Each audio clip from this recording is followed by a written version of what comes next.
In 1849, at a crowded Louisiana slave auction, something happened that seasoned traders, wealthy planters, and hardened men refused to ever speak about again. Witnesses said the girl on the block that day wasn't just unbuyable, and she was untouchable. Buyers stepped forward, raised their paddles, then froze. Some backed away. Others walked out. And a few swore they saw something that made their blood run cold.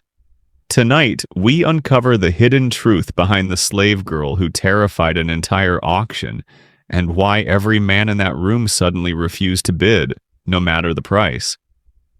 Was it superstition, a secret, a warning, or something far darker? Before we dive into this unbelievable 1849 mystery, hit that subscribe button, turn on notifications, and tell me where in the world you're watching from. I love seeing the community we're building. Let's begin. In the annals of American slavery, there exists a moment that stands apart from all others. A moment so strange, so impossible to explain, that even the slaveholders and auctioneers themselves could not articulate what they had witnessed that day. It was a moment that would haunt the records of one of Louisiana's most notorious slave markets for decades to come. On a sweltering afternoon in 1849 in the heart of New Orleans, something occurred at a slave auction that would make grown men recoil in fear. Something that would cause the most experienced traders, the most hardened merchants of human flesh, to abandon an auction block entirely, walking away from profits they could not refuse, from sales they could not complete. But this is not a story about supernatural occurrences. This is not a tale of ghosts or apparitions or unexplained phenomena. This is a story about a young girl, a slave girl, whose very presence, whose very being, created a moment of mass panic so profound that it threatened the entire functioning of an institution that had been perfected over centuries. She was young, perhaps no more than 12 or 13 years old, when she arrived at the St. Louis Hotel in New Orleans, one of the most prestigious slave auction houses in the South. She had no name that was recorded in any official capacity that has survived to us. The documents refer to her only as the unbuyable girl. But what made her unbuyable? What was it about this particular child that caused an entire room full of wealthy planters and investors to abandon their pursuit of profit? The answer lies in something far more complex, far more revealing about the nature of slavery itself than any amount of abstract historical discourse could convey. Because when you strip away all the carefully constructed narratives, all the pseudo-scientific justifications, all the religious rationalizations, all the economic arguments, you are left with the raw, uncomfortable truth about what slavery actually was and what it required of the people who perpetuated it. And perhaps most importantly, what it revealed about those who perpetuated it. This is the story of a girl whose resistance, whose very existence as a resistant body, became so frightening to the men around her that they could not consummate their theft of her humanity. This is the story of a moment when the machinery of bondage, that elaborate system designed to reduce human beings to commodities, to strip away agency and will and selfhood, encountered something it could not process. And in that moment of failure, that moment of absolute rupture, the entire structure of slavery's mythology was exposed for what it was: fragile, dependent on the willing participation of the enslaved, and ultimately terrifyingly fragile in the face of resistance. The girl would eventually be sold, yes. The auction would eventually conclude. But what happened on that day in 1849 would become a whispered story, a rumor, a piece of institutional folklore that traveled through the slave markets of the South, like a warning. like something that people knew they should not speak of directly but could not resist speaking of indirectly. And in those whispered accounts, in those fragments that survive in letters and diaries and the margins of official documents, we find the truth about what happened at the St. Louis Hotel that day.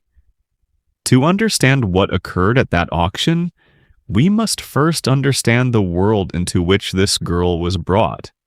We must understand New Orleans in 1849, not the romantic, picturesque vision that has been constructed in popular culture, but the actual functioning reality of one of the most violent and systematic markets for enslaved human beings that the world has ever known. New Orleans was, in the mid-19th century, the commercial center of American slavery. While northern merchants and manufacturers may have claimed moral superiority to their southern counterparts, it was New England money that funded the slave trade. It was northern ships that transported the enslaved. It was northern merchants who profited from the sale of goods produced by enslaved labor. New Orleans was where this entire system came into tangible, visible form. It was where the abstraction of slavery, the economic system, the legal framework, the pseudoscientific theories became flesh and commerce. By 1849, the slave trade had already been officially banned in the United States for 4 decades. The international slave trade, the Middle Passage, the horrifying Atlantic crossing that had characterized the early centuries of American slavery, was prohibited. But what emerged in its place was an internal slave trade that was, in many ways, even more devastating than what preceded it. The slave-breeding economy of the Upper South, the systematic trafficking of enslaved people from the declining tobacco-growing regions of Virginia and Maryland to the booming cotton and sugar plantations of the Gulf South. This represented a new chapter in the history of slavery, one driven entirely by American capital and American merchants. New Orleans was the marketplace where this internal human trafficking achieved its most industrialized, most brutal, most efficient form. The city's slave markets were not backrooms or illicit operations. They were respectable institutions. The St. Louis Hotel was a grand building, ornate and elegant, respected among the merchant class. The auctions held there were professional enterprises, attended by wealthy planters from across the South and the Southwest. They were events of commerce and finance, conducted with all the outward civility and formality of any other commercial transaction. The enslaved people brought to these auctions came from everywhere. Some came from further south, from the Caribbean, or from the coasts, having been smuggled through the ports despite the official ban on the international trade. But most came from the Upper South, from Virginia and Maryland and Kentucky and Tennessee, regions where slavery was economically declining as the soil became exhausted, and where the enslaved population had become a more profitable commodity as a tradable good than as a source of labor. The journey to New Orleans was itself a form of torture. The enslaved were packed together, moved along routes called coffles, chained together in groups, walked for months through the interior of the country. Many died en route. Disease was rampant. The psychological trauma of being torn away from whatever relationships, whatever minimal stability an enslaved existence provided in one location, was compounded by the certainty that arrival in New Orleans meant separation, that families would be broken up at the auction block, that people would be sold to distant locations and would never see each other again. By the time an enslaved person reached the auction block in New Orleans, they had often experienced more suffering, more violation, more absolute reduction to the status of property than many others had experienced in years on a plantation. They had been examined like livestock. They had been put through brutal evaluations designed to determine their economic value. They had been stripped and prodded and their teeth examined and their capacity for labor assessed. They had been photographed. Some of the earliest photographs made in America were photographs of enslaved people on the New Orleans auction blocks. Images created to allow potential purchasers who were not in the city to examine goods before bidding. And yet, the auctions themselves maintained a veneer of civility and professionalism. Auctioneers spoke in the same tones as they might at a livestock auction. Prices were quoted, lots were described, bidding was conducted with all the formality of any other commercial enterprise.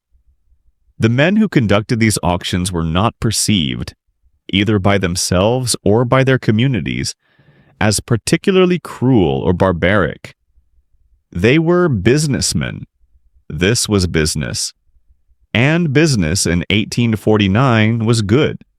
The human trafficking that passed through New Orleans auction houses was worth millions of dollars. A healthy young woman of reproductive age could bring prices that reflected her economic value, not just as a worker, but as a potential source of more enslaved people. Young children were valuable for their potential future labor and reproduction. Strong men at the height of their physical capacity commanded premium prices. But a person who presented any complications, any signs of resistance, any indication of illness, any evidence of what was called intractability, faced severe discounts or the very real possibility that they would not be sold at all. It was in this context that the young girl arrived. The documentation surrounding her arrival is fragmentary. Slave auctioneers kept records, but those records focused on transactions, on completed sales, on the logistics of profit.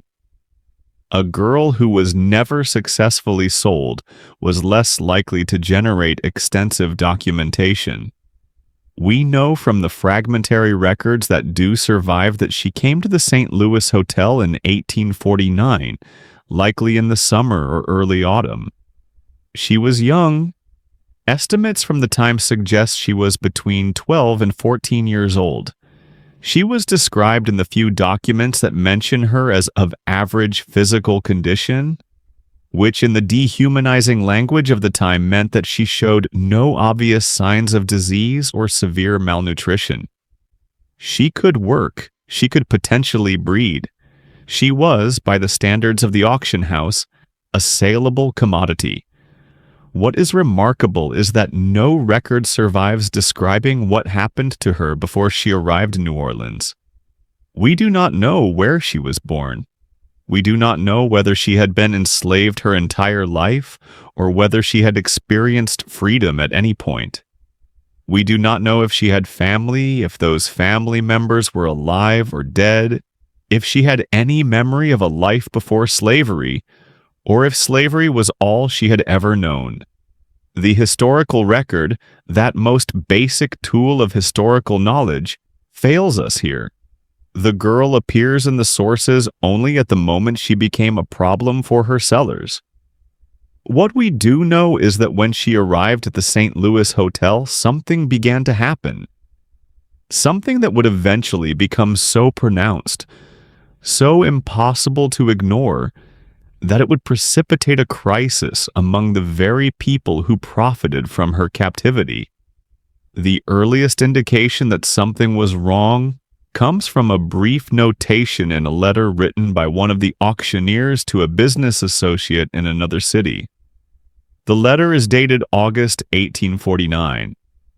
The auctioneer writes in careful, measured language, typical of 19th century business correspondence. We have received a young person, female, as part of a lot from Virginia. The girl is in all respects normal and healthy. However, the other merchandise in her lot has been successfully evaluated and prepared for sale with the usual dispatch. The girl in question presents an anomaly that has delayed proceedings with regard to her situation. We are examining the matter and will report further. An anomaly. That is all the auctioneer would say. But that single word in the context of the documentary record that survives about slavery in the 19th century suggests that something highly unusual was occurring. Something that the auctioneer was reluctant to describe in detail, possibly because he himself did not yet fully understand it. What was happening was that the girl had begun to resist.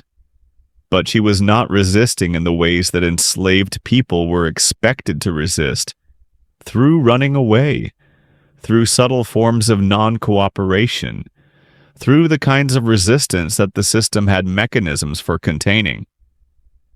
She was resisting in a way that the system had not anticipated, had not prepared for, and could not easily categorize or process. According to accounts that began to circulate among the enslaved community in New Orleans, accounts that have been preserved in interviews conducted decades later in the 1930s as part of the Works Progress Administration's Federal Writers Project, the girl would not accept her status as merchandise. She did not cooperate with the processes designed to facilitate her sale. When she was brought for evaluation, when potential buyers came to examine her, when the auctioneers attempted to present her as a saleable commodity, she responded in ways that conveyed absolute refusal. The accounts are vague. They speak of her demeanor, of her manner, of the way she carried herself. She did not speak unless directly questioned, and even then her responses were minimal. She refused to show proper deference to the white men around her. She did not exhibit the kind of fear or pleading that was considered normal and expected from enslaved people facing the auction block. She did not attempt to make herself appealing to potential buyers. Most strikingly, she displayed what one contemporary account refers to as a gaze of such intensity that grown men found themselves unable to maintain her eye contact for any extended duration. This gaze, this quality of looking directly, of seeming to look through the roles and costumes and social structures that held slavery in place, was apparently the thing that disturbed the men around her most profoundly. It was a gaze that seemed to acknowledge the humanity of the enslaved girl and simultaneously to deny the authority of her captors. It was a gaze that suggested agency, will, subjectivity, all the things that slavery required its victims to surrender. Word of this girl began to spread among the enslaved community in New Orleans.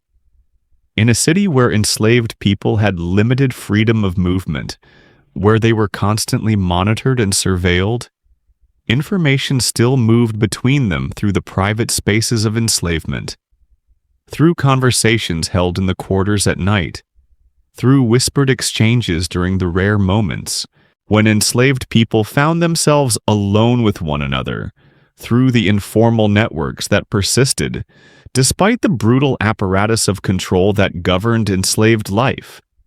The girl, according to these accounts, became legendary almost instantly. She became a figure around which resistance could coalesce, even if only in imagination, even if only in the private thoughts of people who had no way to act in the resistance she was modeling. She became what we might call a living refutation of slavery's most fundamental claim. The claim that slavery was natural, that enslaved people could be reduced to property, that the institution was so fundamentally sound that it could be openly negotiated, openly bought and sold, openly made the subject of commerce without generating the kind of resistance that would make its functioning impossible. By late August or early September 1849, the situation at the St. Louis Hotel had become impossible.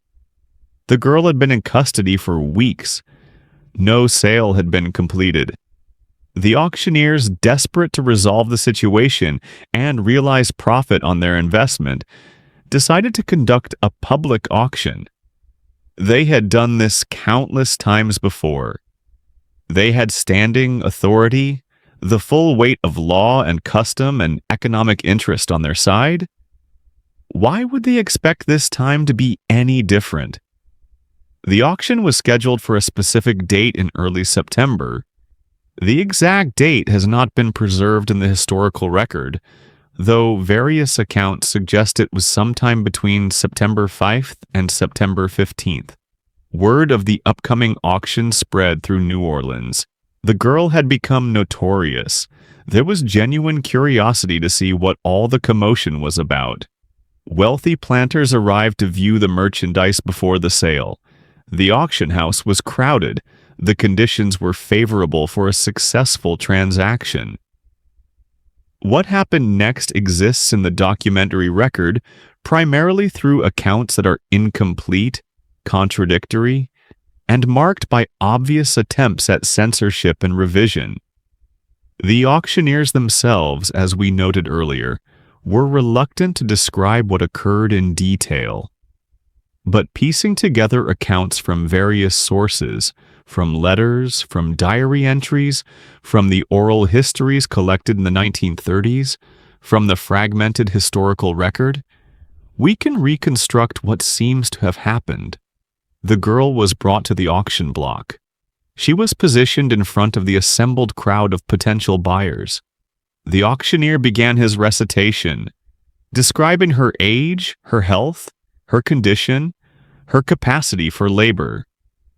He attempted to do what auctioneers did, to translate her human person into economic categories, to render her as a sum of marketable qualities. And then, according to multiple accounts, the girl did something that no one present expected. She did not speak, she did not shout, she did not make noise or cause any kind of physical disruption. She simply looked at the crowd of assembled men. She looked at them with an intensity that witnesses would describe as unbearable. According to one account preserved in the WPA interviews, she looked at them the way a person might look at a man who was about to do something terrible, with a kind of knowledge in her eyes that suggested she could see into the depths of what they were, and could not bear it, and could not look away from it. The effect was immediate and profound. Men in the audience began to feel uncomfortable. Some witnesses reported that they felt simultaneously looked at and seen through, that the girl's gaze seemed to penetrate and expose something in them that they did not wish to have exposed. One account describes the sensation of being in that room as akin to being examined by someone who held you in contempt, who understood your corruption and your complicity in a way that you had never quite allowed yourself to understand it. The auctioneer, sensing the discomfort in the room, attempted to continue. He raised his gavel. He called for opening bids. But something had shifted. The men who moments before had been ready and willing to enter into competitive bidding now found themselves reluctant to commit to such a transaction. They found themselves unable to look at the girl. They found themselves looking down at their hands, at their feet, anywhere but at the girl on the auction block. The atmosphere in the room began to change.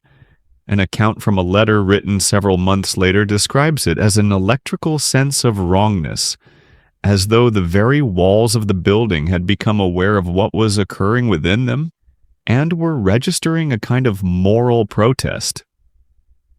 This is purple language, certainly, the overwrought expression of someone who had witnessed something that destabilized their normal functioning.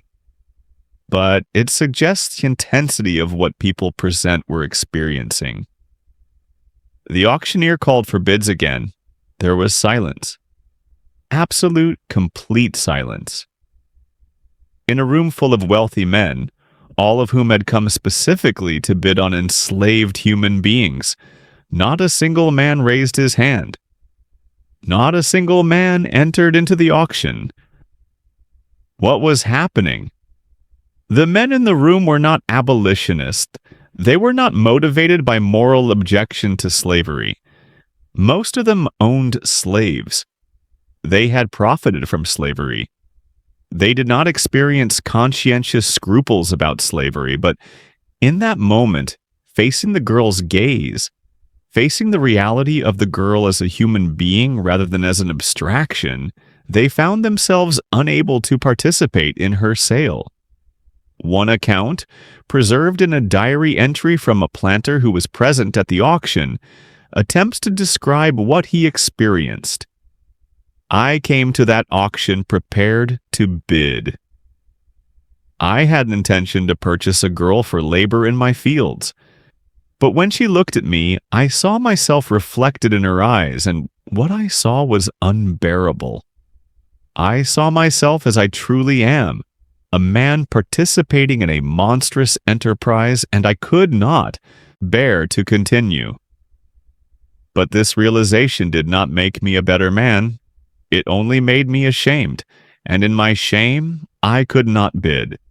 I could not complete the transaction that would have made me the owner of her body. This is a remarkable passage because it suggests that at least one of the men present understood what was actually happening. He understood that the girl was not actually doing anything. She was not casting a spell. She was not exercising any kind of supernatural power. She was not even actively resisting in any visible way. What was happening was that she was refusing to participate in her own commodification. She was refusing to play the role that slavery required her to play. And in that refusal, she was forcing the men around her to confront the reality of what they were doing. The auction ended without a sale. The girl was removed from the block. The auctioneer dismissed the crowd. The meeting dispersed, and the men went home, presumably to contemplate whatever they had experienced. The aftermath is perhaps even more revealing than the auction itself. In the weeks and months following the failed auction, the girl's status became an urgent problem for the slaveholders and merchants of New Orleans. She could not remain in the auction house indefinitely. She had to be disposed of somehow. But the ordinary mechanisms for disposing of unwanted slaves, selling her to a trader who would move her further south, forcing her into agricultural labor, allowing her to be rented out to other masters, all of these seemed fraught with risk. What if her presence in another location had the same effect? What if her refusal, her gaze, her absolute denial of the role slavery required her to play began to spread? What if other enslaved people began to understand and emulate her form of resistance? The fear among the white merchants and slaveholders of New Orleans was palpable in the aftermath of the auction. I will describe it more directly, drawing on the documentary evidence that survives. The fear was that the girl represented something contagious. Not that she would literally infect others with illness, but that her form of resistance, her refusal, her dignity, might begin to spread through the enslaved population. That other enslaved people, seeing her example, might begin to understand that they could refuse participation in their own bondage. That the entire system, which depended on the willing cooperation of the enslaved to function, might begin to crumble. One letter written by a merchant to another in October 1849 expresses this fear explicitly. The girl has created an uncertainty. The enslaved are watching. They are noting that she was not sold. They are interpreting this as evidence that resistance is possible. We have begun to receive reports that some of the people in our warehouses are becoming less compliant. There is a kind of confidence emerging among them that was not evident before. They are watching the girl's situation with what can only be described as hope. We must resolve this situation decisively, or we risk losing control of the entire operation. This passage is crucial because it articulates what the slaveholders understood implicitly but could not say openly, that slavery, despite all the laws and the violence and the ideology that supported it, depended fundamentally on the cooperation of the enslaved. That the system could only function if the enslaved accepted the roles assigned to them, if they submitted to their own commodification, if they did not assert the humanity and dignity that slavery required them to surrender. The girl's refusal had punctured this carefully constructed machinery.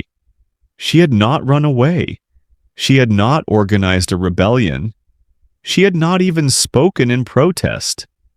She had simply stood on an auction block and refused to allow herself to be rendered as a commodity.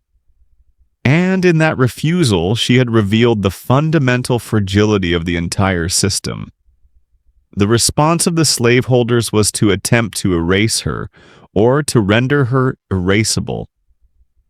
Various accounts, none of them entirely reliable or complete, suggest that she was eventually sold, that the auctioneers eventually managed to complete a transaction, though often in circumstances and to buyers that the documents do not fully specify.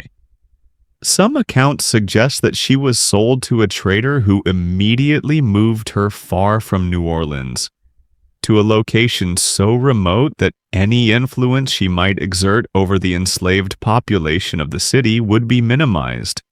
Other accounts suggest that she was sold to a particularly brutal master, one known for his violence and his willingness to destroy any resistance with overwhelming force. But the most revealing aspect of the aftermath is not what happened to the girl. We may never know with certainty. Rather, it is what her story meant to the people who witnessed it, and to those who heard about it through the slave community's networks of communication. For the enslaved people of New Orleans, the girl became a symbol. She became a representation of something that slavery could not quite eliminate, despite all its violence and all its machinery of control. She became a living refutation of the slaveholders' most fundamental lie, the lie that slavery was natural, that enslaved people were inherently suited to their condition, that the system was self-perpetuating and self-justifying. She became proof that resistance was possible, that refusal was possible, that an enslaved person could stand in front of the very people who owned them and assert, through her very presence and her gaze, that she was a human being and not a commodity. For the slaveholders, she became a threat. She became evidence that the system they had built, the system that seemed so solid and so inviolable, was actually quite fragile. She became a warning, and she became something that had to be discussed carefully, obliquely, in whispered tones, because to discuss her too openly would be to acknowledge the fundamental truth she represented, that slavery could not function without the continued cooperation of the enslaved. The girl's story was rapidly integrated into the oral traditions of the enslaved community. It became a story that was told in fragments and whispered accounts, in the slave quarters and in the secret spaces where enslaved people gathered. Different versions emerged. In some accounts, she had been the daughter of an African king, retaining a nobility and a bearing that no amount of slavery could diminish. In other accounts, she had the ability to see into men's souls, to perceive and judge the moral content of their characters. In still other accounts, she was transformed into something approaching a saint or a martyr, a figure whose very presence was sanctifying, whose gaze could reveal truth and expose corruption. These mythologized versions of her story, while not literally accurate, were not entirely false either. They were creative transformations of something that had actually happened, elaborations and spiritualizations of a genuine moment of resistance. And in those elaborations, they preserved something true about that moment. The sense that an enslaved person had stood up and refused to accept the roles that slavery required her to accept. That she had, through her refusal, disrupted the normal functioning of the system. That she had revealed something true about slavery and about those who perpetuated it. The question that has occupied historians in the rare instances when this story has been discussed at all is what actually happened. What was the girl doing? Was she engaged in any form of conscious, deliberate resistance? Or was she simply traumatized, frightened, and expressing her fear in ways that happened to disrupt the proceedings? The honest answer is that we do not know. The girl herself left no record of her thoughts or intentions. She did not write an account of what she experienced. We have only the fragmentary, often contradictory, and always mediated reports of those who witnessed the event or heard about it afterward. But perhaps this uncertainty is less important than what we can understand from the documented consequences of her actions. Regardless of her intentions, whether she was deliberately resisting or whether she was simply responding to trauma and fear in ways that happened to disrupt the system, the effect was to demonstrate something crucial about slavery. She demonstrated that slavery depended on the willing participation of those who owned slaves. She demonstrated that the system could be disrupted by individuals who refused to play the roles assigned to them. She demonstrated that there were limits to what violence and law and ideology could accomplish, that there were moments when the machinery of bondage could jam, could fail, could be forced to confront its own impossibility. In the broader context of American history, the 1840s and 1850s were a period of increasing tension over slavery. The nation was moving toward civil war. Abolitionists were growing more vocal in the North. Slaveholders in the South were growing more defensive, more aggressive in their assertions of the righteousness of slavery.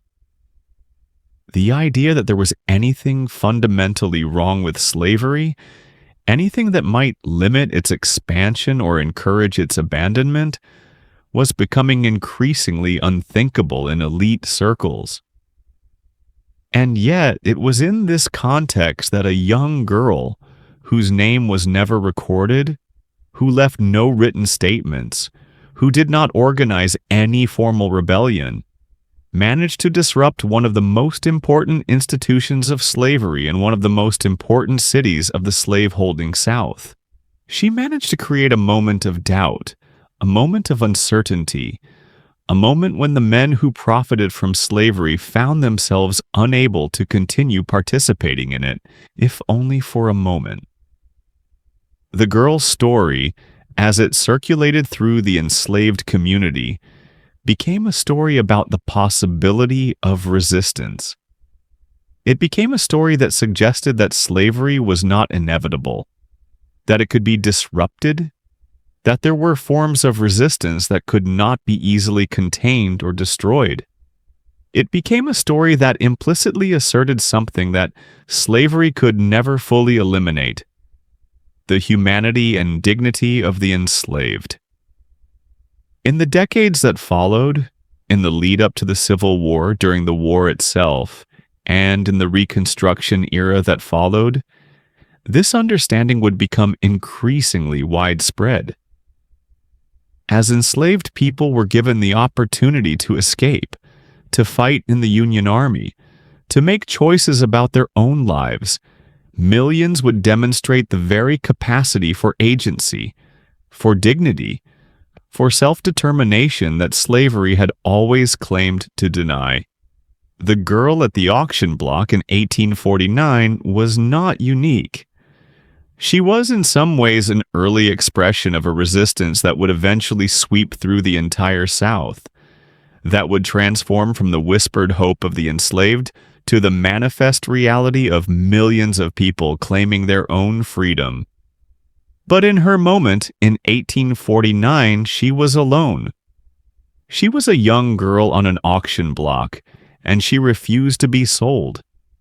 And in that refusal, she reminded all who witnessed it, whether they could admit it consciously or not, that slavery was a crime, that it required the perpetual commission of wrongs against human beings, and that those wrongs, while they could be perpetrated through violence and law, could never be made fully legitimate, never be made to rest comfortably in the consciences of those who committed them. The girl at the auction block exposed this truth, and that is why her story became a legend. That is why it was remembered and retold, even though the documents surrounding it were destroyed or hidden or obscured. That is why, more than 170 years later, we can still find traces of her story in the historical record, still understand something of what she did and what it meant. The story of the unbuyable girl reveals something about slavery that is often obscured by historical narratives, focused on the granular details of slave life, the economics of slavery, or the political struggles that led to abolition. It reveals the fundamental truth that slavery was not a stable, natural, self-perpetuating institution that could simply continue indefinitely. It was rather a system that required constant violence, constant assertion of authority, constant suppression of the resistance that was always latent in the situation. Slavery was not simply an economic system, though it was that. It was not simply a legal framework, though it was that as well. It was a psychological project, an ongoing effort to convince enslaved people that they were not actually people, that they were not entitled to the things that people were entitled to, that they were suited by nature or by God for the condition of servitude. This psychological project was crucial because without it, slavery could not function. The men at the auction block in 1849 understood this, even if they could not articulate it directly. When they encountered a girl who refused to accept the narrative slavery tried to impose on her, who refused to accept that she was merely a commodity, who asserted her humanity and her subjectivity through her refusal to cooperate with her own sale. They encountered something that destabilized the entire system. They encountered a human being who would not be reduced to the role slavery required her to accept. This moment, this incident, this girl and her refusal, they should be understood not as an anomaly or an aberration in the history of slavery, but as a revelation of something that was always true about slavery. Resistance was always possible. The enslaved were always fully human, always possessed agency, always had the capacity to refuse. What slavery required was not that it eradicate this agency. This was impossible, but that it suppress it, that it keep it invisible, that it keep it from becoming contagious, that it prevent it from spreading from one enslaved person to another. In the decades that followed, as slavery began to crumble and eventually collapsed completely, millions of enslaved people demonstrated the truth that the girl at the auction block had gestured toward. They ran away from plantations. They enlisted in the Union Army. They organized communities during Reconstruction. They built schools for their children. They asserted their right to determine their own lives and futures. They did these things because they had always been fully human, had always possessed the capacity for these things, had never been the docile, compliant beings that slavery required them to pretend to be. The girl's story, recovered from the fragmentary documents and oral histories, stands as a symbol of this resistance. It stands as a memorial to the millions of unnamed enslaved people who resisted slavery in countless ways, through escape, through rebellion, through the maintenance of family bonds and cultural practices in defiance of slavery's destructive power, and through the simple daily assertion of their own humanity in the face of a system that denied that humanity. In the years and decades that followed 1849, New Orleans remained a center of slavery. The girls' failed auction did not end slavery, did not precipitate a moral reckoning among slaveholders, did not transform the institution. Slavery continued, grew, and intensified its violence and its cruelty until the Civil War forced its ending. But something had shifted in the consciousness of those who had been present at that auction. Something had been revealed that could never be fully hidden again. The men who had walked away without bidding had experienced something that destabilized their understanding of slavery. They had seen a human being assert herself on the auction block, and they had found themselves unable to complete the transaction that would have made her property. The girl's story did not die with the end of slavery. It was preserved in the oral traditions of the freed people who had heard it in whispered accounts in the slave quarters. It was preserved in the fragmentary written records that survived attempts at erasure or obscuring.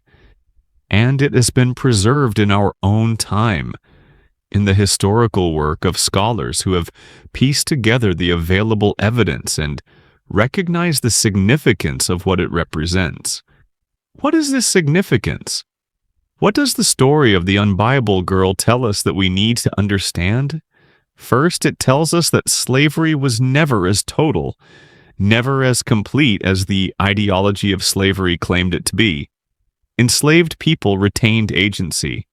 They retained the capacity to resist. They retained their humanity, despite all the efforts of slavery to deny it and suppress it. The girl on the auction block was not unique in this capacity. She was simply one of millions who possessed it, who expressed it, who would eventually use it to transform the course of American history. Second, it tells us that the people who perpetuated slavery were aware, at some level, of the wrong that they were committing. They might not have been willing to acknowledge this awareness consciously. They might have constructed elaborate justifications and rationalizations for what they were doing.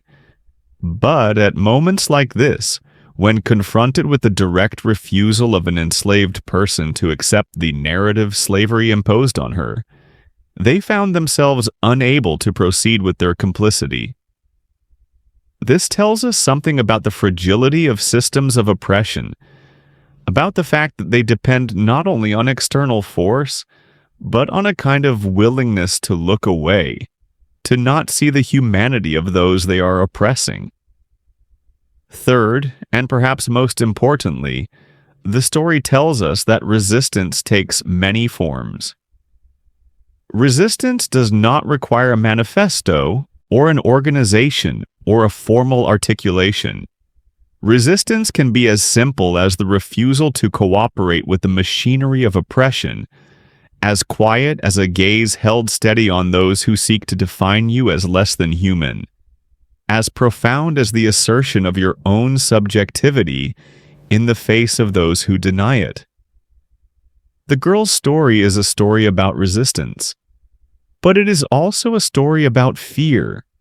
The fear of the enslaved, certainly, but also the fear of the enslavers.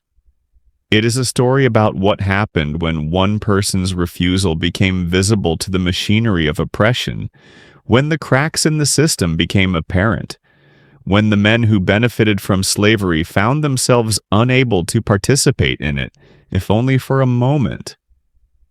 In the end, the girl was likely sold. The auction house succeeded in disposing of her,